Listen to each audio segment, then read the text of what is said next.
Wife ने एक जगह कह दिया था कि शादी से पहले 30-30, 35-35 पूरण पोली खा लेते थे। वो मेरी वाइफ ने मेरे ऊपर बदला लिया था एक्चुअली।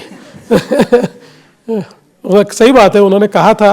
मैं इतनी तो नहीं खाता था और पूरण पोली ने मैं कुछ चीज़ें मिठाई पहले ज़्यादा खाता था, लेकिन उसका मुझे नुकसान ऐसा हुआ कि मैं कहीं पर भी चला जाऊँ लोग पूरण पोली लेकर ही तैयार रहते थे कि हमको मालूम है आपको पसंद है।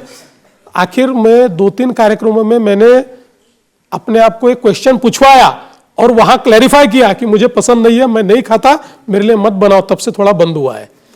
और उन्होंने एक इंटरव्यू में कहा है कि मेरी किसी बात पर कभी लड़ाई नहीं होती देवेंद्र जी से, लेकिन ये पूरण पोली जब लोग ऑफर करते हैं वो आके मुझसे लड़ते हैं, तुम्हारी वजह से ही हो रहा है। बिल्कुल सही बात है, क्योंकि मेरा तो समझ लीजिए कि किसी के यहाँ खाने पर गए तो वो वही देते, किसी के अपन किसी और बात के लिए गए, मिठाई कोई किसी के कोई कार्यक्रम है तो पूरण पोली देते हैं। तो मैंने कहा तेरे कारण सब लोग मुझे ये खिलाते हैं, और जबकि मुझे मैं मतलब खाता हूं लेकिन मुझे इतनी पसंद नहीं है कि मैं हमेशा खा पाऊं, तो इसलिए उस पर लड़ाई होती है मेरी।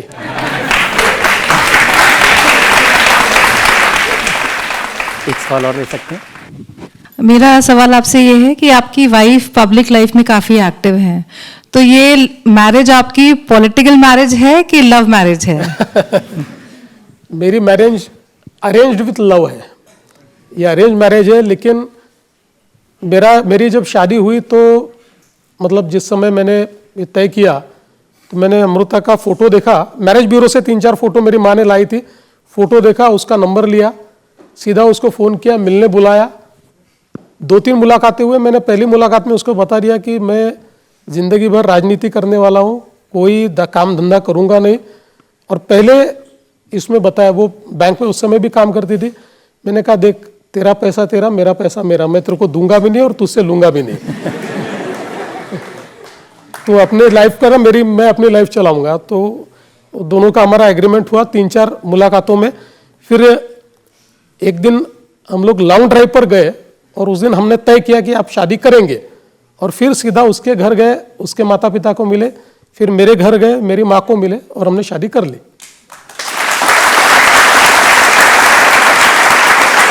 लेकिन ये भी सही है कि शादी वाले दिन आप टाइम पर पहुंच गए थे और वो गायब थे। ये बिल्कुल सही है।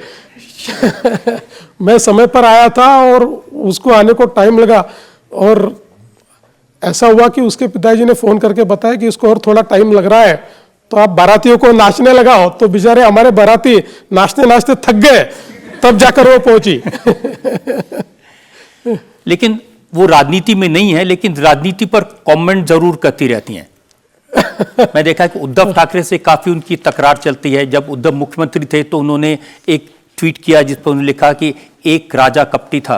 देखिए, मैं अल्टीमेटली उसकी अपनी अलग पर्सनालिटी है, वो एक अलग व्यक्तित्व है और वो कुछ कमेंट्स करती है। लेकिन मेरा अपना मानना है, अगर आप पूछेंगे तो मैं उसको हमेशा कहता हूं कि आप क्यों राजनीतिक कमेंट करते हो, आप राजनीति में नहीं हो। क्योंकि राजनीतिक कमेंट करने के बाद जिस निचले दर्जे का ट्रोलिंग उसको सहन करना पड़ता है, और बहुत ही घटिया दर्जे पर आकर लोग जिस प्रकार के कमेंट करते हैं, जिस प्रकार से वार करते हैं, तो मैं उसको कहता हूं कि आप क्यों करते हो, मत करिए, ये आपको सहन करना पड़ता है।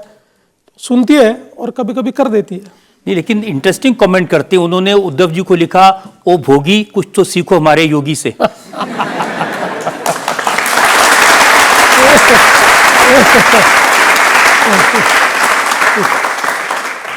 नहीं, वो इंटरेस्टिंग तो होते हैं, लेकिन वो मेरे लिए ट्रबलसम भी होते हैं।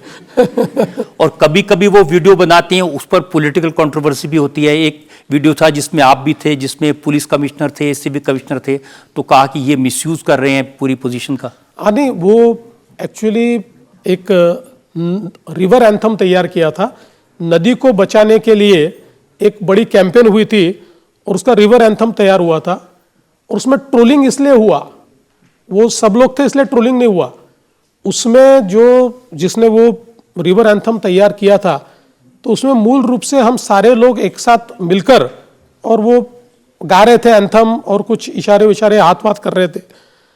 अब वो कैमरामैन को क्या लगा मुझे पता नहीं, उसको लगा मैं ही हीरो हूँ, इसलिए उसने वो मेरा सेपरेट वीडियो उसमें डाला और वो इतना फनी वीडियो है, मतलब आप मत दिखाना किसी को, मैं भी देखना नहीं चाहता हूँ।